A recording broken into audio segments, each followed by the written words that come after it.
सबसे बड़ा भक्त कौन? एक बार फिर देवर्षि नारद के मन में यह अभिमान पैदा हो गया कि वे ही भगवान विष्णु के सबसे बड़े भक्त हैं। वे सोचने लगे, मैं रात दिन भगवान विष्णु का गुणगान करता हूँ, फिर इस संसार में मुझसे बड़ा भक्त और कौन हो सकता है। किंतु पता नहीं श्री हरि मुझे ऐसा समझते हैं या नहीं। यह विचार कर नारद भगवान विष्णु के पास क्षीर सागर में पहुँचे और उन्हें प्रणाम किया। विष्णु जी बोले, आओ नारद, कहो कैसे आना हुआ। नारद बोले, भगवान मैं आपसे एक बात पूछने आया हूँ। भगवान विष्णु बोले, मैं तुम्हारे मन की बात जानता हूँ नारद, फिर भी तुम्हारे मुँह से सुनना चाहता हूँ। नारद ने कहा, हे देव, मैं जीवन भर आपका गुणगान करता रहा हूँ। पल पल हर क्षण मुझे बस आपका ही ध्यान रहता है। आप मुझे यह बताइए कि क्या मुझसे भी बड़ा आपका कोई अन्य भक्त है संसार में।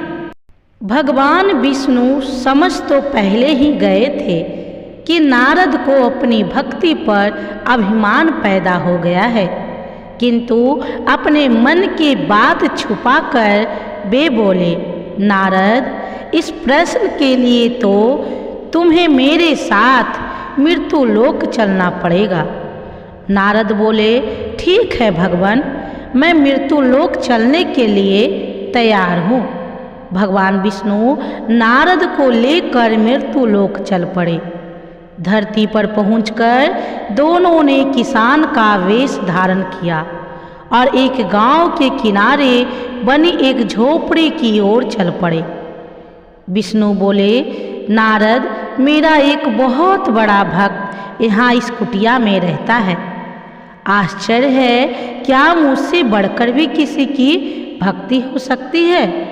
नारद के मुख से निकला, क्या वह भी मेरी तरह आपका ध्यान लगाए रहता है।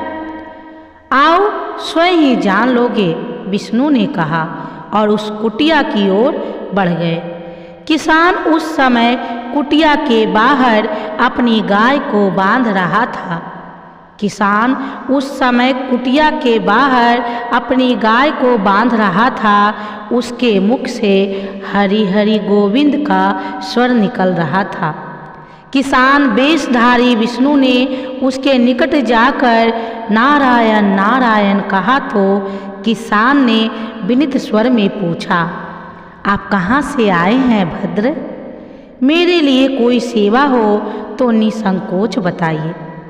किसान वेशधारी भगवान विष्णु ने कहा, हम नगर जा रहे हैं पर अंधेरा घिरने लगा है। वन में जंगली पशुओं का डर है, इसलिए रात भर आश्रय चाहते हैं। किसान ने प्रसन्न भाव से कहा, मेरी कुटिया में आपका स्वागत है भद्र, और जो रखा सूखा घर में है आपके लिए हाजिर है। भगवान ने मुझे आप लोगों की सेवा करने का अवसर दिया है, बड़ी कृपा हुई उनकी। बाहर दलान में एक खटिया पर दोनों को बिठाकर किसान अंदर गया और पत्नी से कहा, देवी, दो अतिथि आए हैं।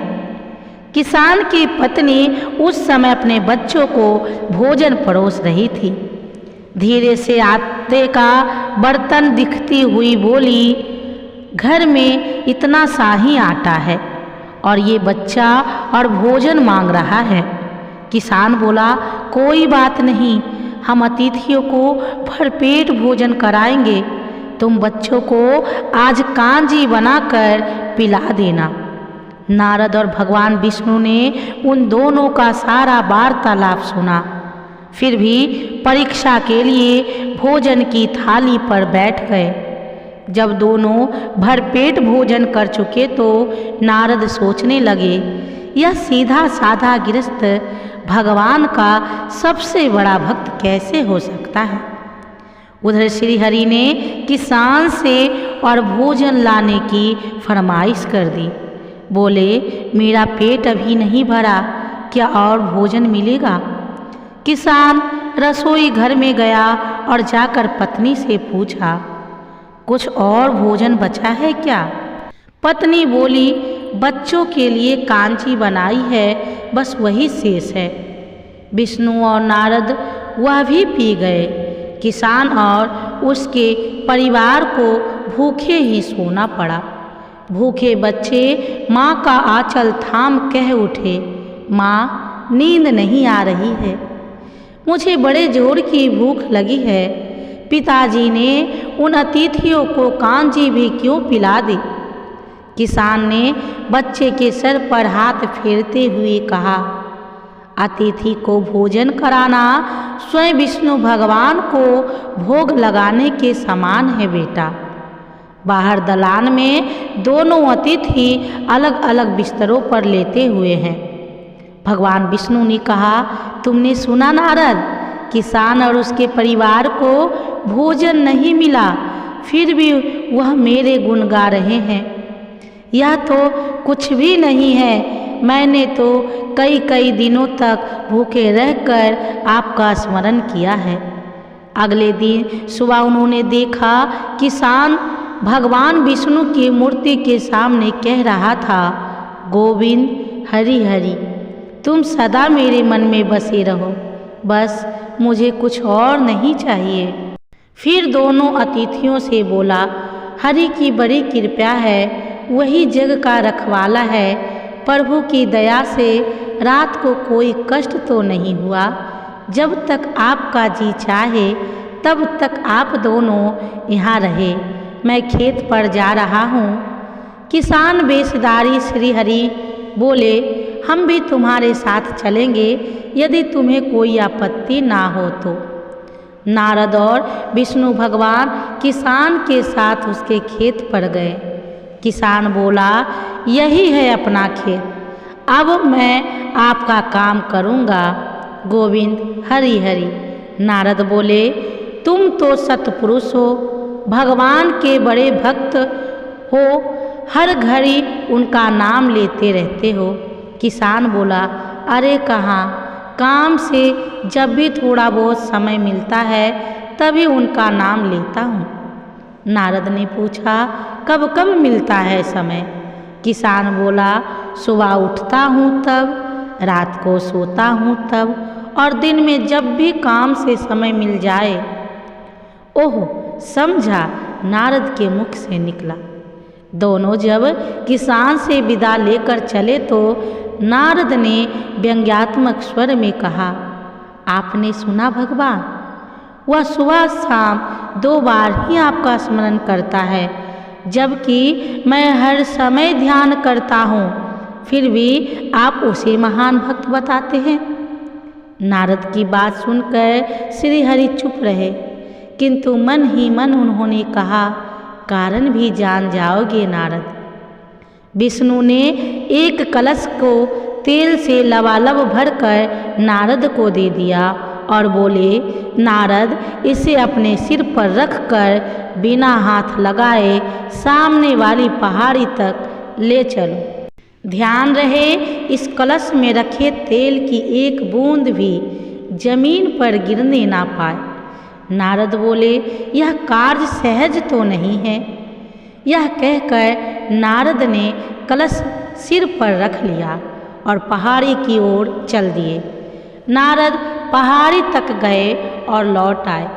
भगवान विष्णु बोले, लौट आए नारद, ठीक है, अब यह बताओ कि इतनी दूर जाने और आने में तुम्हें कितनी बार मेरा स्मरण किया? नारद बोले, एक बार भी नहीं भगवान, करता भी कैसे, मेरा सारा ध्यान तो तेल और कलश की तरफ लगा हुआ था।